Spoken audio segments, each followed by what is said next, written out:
Hola a todos, aquí Kilar con un nuevo video. El día de hoy vengo a traerles un tema que espero les guste ya que podría hacer más videos del estilo.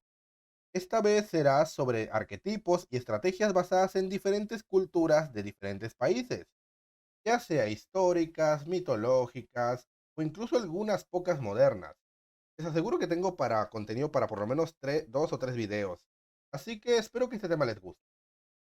Antes de comenzar, les vuelvo a recordar, está la opción de miembros y además está el servidor de Discord. La entrada es completamente libre y el link estará abajo en la descripción. Una vez dicho esto, veamos los decks con diferentes culturas y comencemos. Comenzamos entonces con mi país, Perú, tierra de la buena comida, una cultura ancestral y un gobierno lleno de ratas. Por lo que, bueno, comenzaremos con el deck Inca usado por Rowing en Yu-Gi-Oh!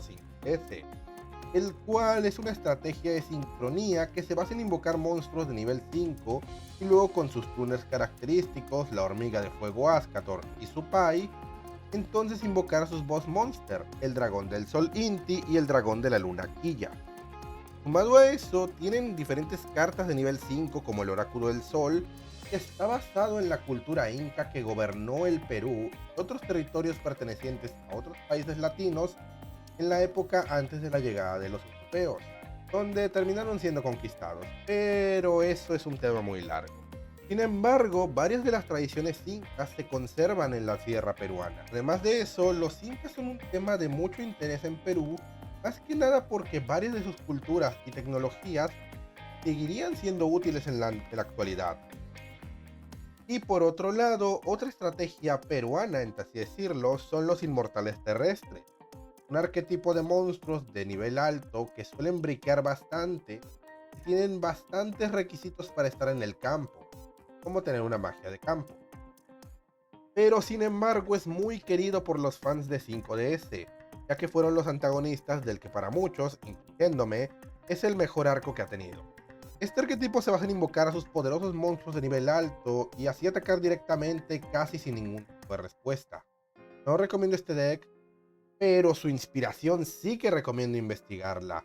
Está basado en las líneas de Nazca, un conjunto de figuras hechas en la Tierra justamente por la antigua cultura Nazca, la cual gobernó esos territorios incluso antes de la llegada de los incas.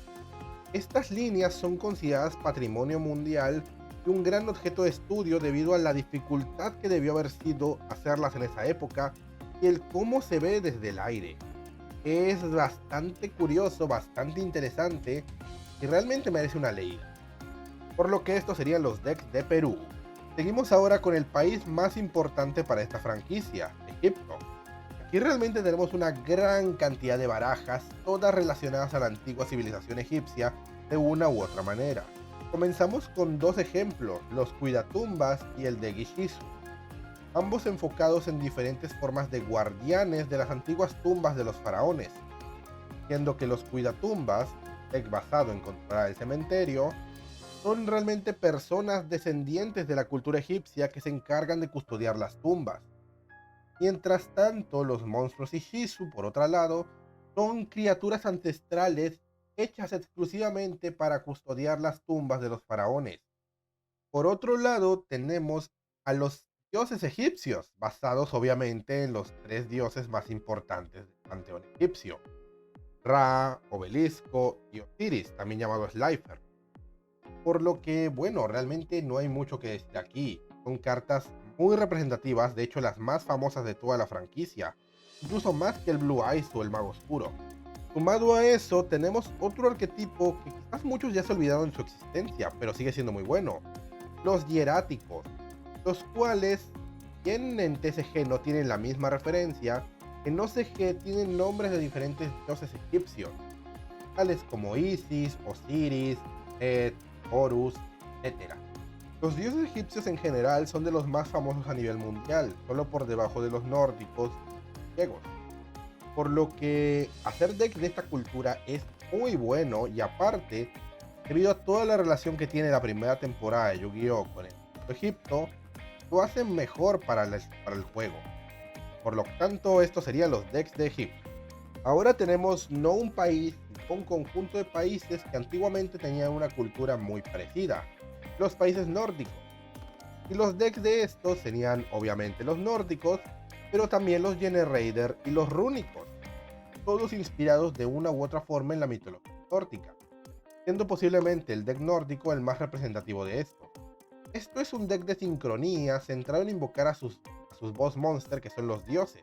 El deck tiene todo tipo de monstruos y personajes de la mitología nórdica, pero realmente estas cartas tienen un tono un poco más claro que lo que nos dan los otros dos decks.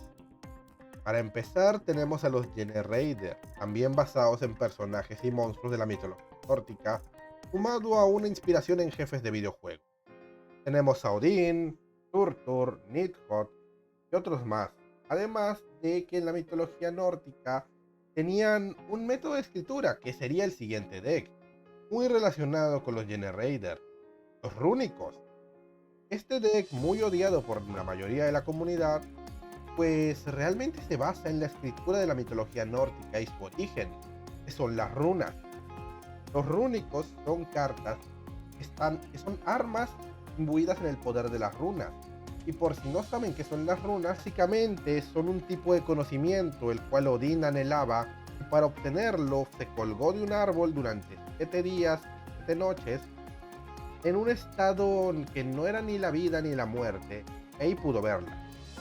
Por lo tanto, realmente son decks muy interesantes con inspiraciones muy buenas. Por lo tanto, estos serían los decks de los países nórdicos.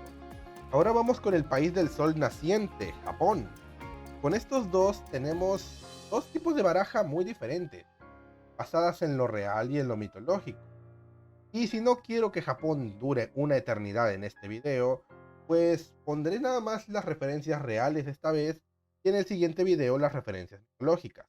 Por lo tanto, comenzamos aquí con los Six Samurai y los ninjas. Estos dos decks se basan en los dos tipos de guerreros más famosos del antiguo Japón, los samuráis y los ninjas.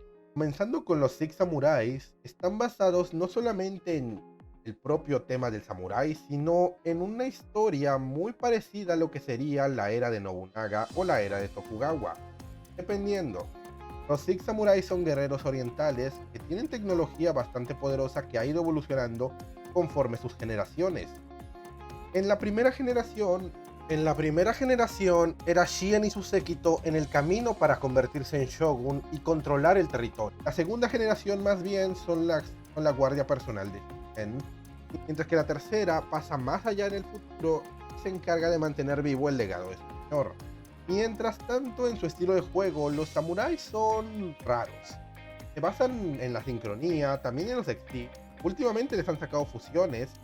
Incluso tienen un link que aprovecha mucho los contadores Bushido que usan, haciendo más que nada un deck bastante de invocaciones especiales.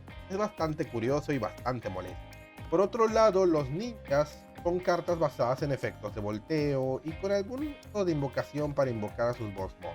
Claramente su inspiración está en los ninjas, los cuales, a diferencia de lo que Naruto nos ha hecho creer, realmente eran guerreros que se iban en las sombras y se encargaban de hacer el trabajo sucio, ya sea espionaje, sabotaje o acabar con alguien en especial. No eran guerreros con honor, más bien dedicados a los medios. Es algo curioso. Algo curioso a destacar es que los ninjas parecen dividirse en diversos clanes, los cuales se diferencian entre sus técnicas y estilos de combate.